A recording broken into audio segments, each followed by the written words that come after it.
The Cold War, a time of tension, a time of fear. The Soviet Union and the West, locked in an ideological struggle. But behind the scenes, a secret operation unfolded. Its name? Operation Gladio. This was a clandestine program, shrouded in secrecy. Its purpose? To prepare for a potential Soviet invasion of Western Europe. Operation Gladio was a network of stay-behind armies. These were secret units, trained and funded by NATO and the CIA. Their mission to wage guerrilla warfare against an occupying Soviet force. It was a plan born of desperation, a last line of defense against communist domination. The threat of Soviet tanks rolling across Europe was real. NATO needed a plan, a way to resist if the worst happened. Operation Gladio was the answer, a secret weapon in the Cold War arsenal. It was a network of resistance, ready to fight in the shadows. Recruited from various backgrounds, Gladio operatives were trained in sabotage, espionage, and guerrilla warfare. They were the ultimate secret weapon, unknown to the public and even to many in government. Their existence was highly classified, their actions deniable. They were ghosts in the machinery, ready to strike from the darkness. Operation Gladio was not a single entity, but a network of independent cells. Each country in Western Europe had its own version of Gladio, tailored to its specific circumstances. These units were trained to operate in isolation, cut off from the outside world. The stay-behind armies were to blend into the population, leading seemingly normal lives. They would become doctors, teachers, shopkeepers, all the while awaiting the call to action. Their weapons were hidden, their identities secret, their very existence a closely guarded secret. They were the invisible defenders of freedom, ready to sacrifice everything to resist Soviet tyranny. As the Cold War progressed, a darker side to Gladio began to emerge. Whispers of the organization's involvement in terrorism and political manipulation surfaced. Some alleged that Gladio, intended to protect democracy, was used to undermine it. The accusations were shocking, that Gladio had carried out false flag attacks, blaming them on communists to discredit left-wing movements. The strategy of tension, as it was called, aimed to create fear and instability, justifying a crackdown on dissent and bolstering right-wing governments. The accusations were met with denials and cover-ups, but as evidence emerged, the truth became harder to ignore. Section 5. Italy's Piazza Fontana bombing, a bloody prelude. December 12, 1969. A bomb explodes at the National Agricultural Bank in Milan's Piazza Fontana, killing 17 people and injuring dozens more. It was a horrific act of terror, sending shockwaves through Italy. The initial blame fell on left-wing extremists, fueling a wave of arrests and repression. However, as investigations continued, a more sinister truth began to emerge. Evidence pointed to the involvement of right-wing extremists, with possible links to Italian intelligence and Gladio. The bombing, it seemed, was not the work of communists, but a false flag operation intended to discredit them. Section 6. The strategy of tension, terror as a weapon. The Piazza Fontana bombing was not an isolated incident. Across Europe, a wave of bombings and assassinations plagued the 1970s and 1980s. Many of these attacks were attributed to left-wing groups, but suspicions lingered about the involvement of state-sponsored actors. The strategy of tension theory gained traction. This chilling concept suggested that some elements within NATO were using terrorism as a tool to manipulate public opinion and influence political outcomes. The goal? To discredit the left, justify authoritarian measures, and ensure NATO's dominance in Western Europe. Section 7. Unraveling the truth, Gladio's exposure in Italy. The truth about Gladio began to unravel in Italy in the 1980s. Investigative journalists, magistrates, and politicians started to piece together the puzzle. They uncovered a web of clandestine organizations, secret arms caches, and links to terrorist attacks. In 1990, Italian Prime Minister Giulio Andreotti confirmed the existence of Gladio, sending shockwaves through the country and beyond. Andreotti claimed that Gladio was a purely defensive organization, intended to counter a Soviet invasion. However, the revelations of its involvement in domestic terrorism and political manipulation were deeply unsettling. The Italian parliament launched a full-scale investigation, uncovering further evidence of Gladio's dark secrets. Section 8. Operation Gladio across Europe, a shared secret. The revelations in Italy opened a Pandora's box.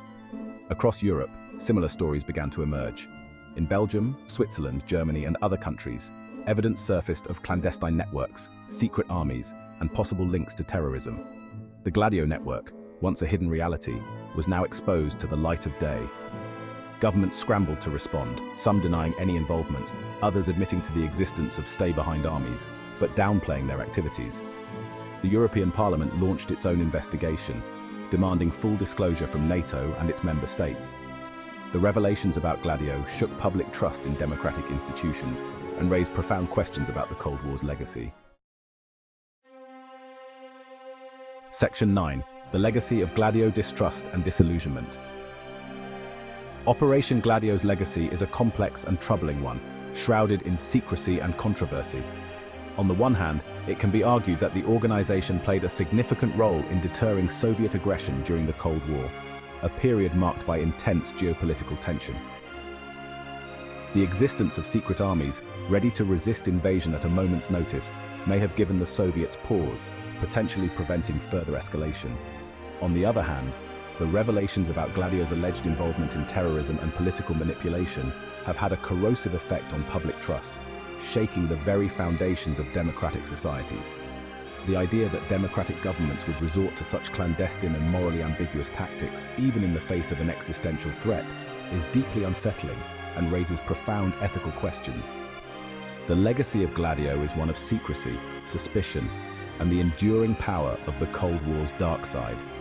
It serves as a stark reminder of the lengths to which nations will go to protect their interests, often at the expense of transparency and public trust. Section 10.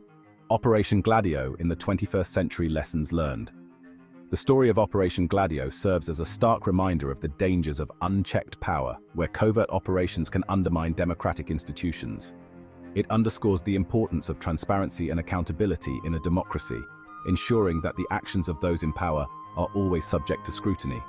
It also highlights the enduring legacy of the Cold War, a period marked by intense geopolitical tension and ideological battles.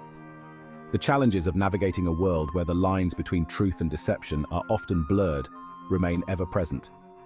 In the 21st century, as we face new threats to democracy and global security, these lessons are more relevant than ever. The lessons of Gladio remind us that vigilance is necessary to protect our freedoms and democratic values.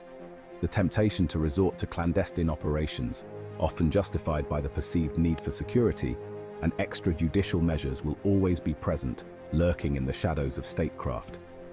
It is up to us, as citizens and as a global community, to demand transparency, accountability, and ethical governance. We must insist on a commitment to the rule of law, even in the face of fear and uncertainty, to ensure that our democratic principles are upheld. By learning from the past and staying informed, we can work together to build a future where justice and democracy prevail. Section 11. Conclusion: Gladio and the Shadows of the Cold War. Operation Gladio stands as a chilling example of the Cold War's complex and often brutal realities. This covert operation, shrouded in secrecy, was part of a larger strategy to counter the influence of the Soviet Union in Europe. It involved clandestine networks, hidden arms caches, and a readiness to engage in sabotage and subversion. It was a time when fear and ideology drove nations to take extreme measures, often in the shadows, often with devastating consequences. Political leaders, driven by the paranoia of the era, sanctioned actions that would be unthinkable in peacetime, all in the name of national security. The legacy of Gladio continues to haunt us, a reminder of the fragility of democracy and the enduring power of secrets. The revelations about Gladio have sparked debates about the balance between security and freedom and the ethical boundaries of statecraft. As we grapple with the challenges of the 21st century, it is essential to remember the lessons of the past, to understand the lengths to which governments might go when faced with existential threats, to learn from the mistakes of those who came before us, to recognize the signs of overreach and to hold our leaders accountable, and to strive for a future where peace, transparency, and the rule of law prevail. It is through vigilance and active participation in our democracies that we can prevent the shadows of the past from darkening our future. The shadows of the Cold War may linger, but it is up to us to ensure that they do not consume us. By fostering open dialogue and promoting international cooperation, we can build a world where such dark chapters are never repeated.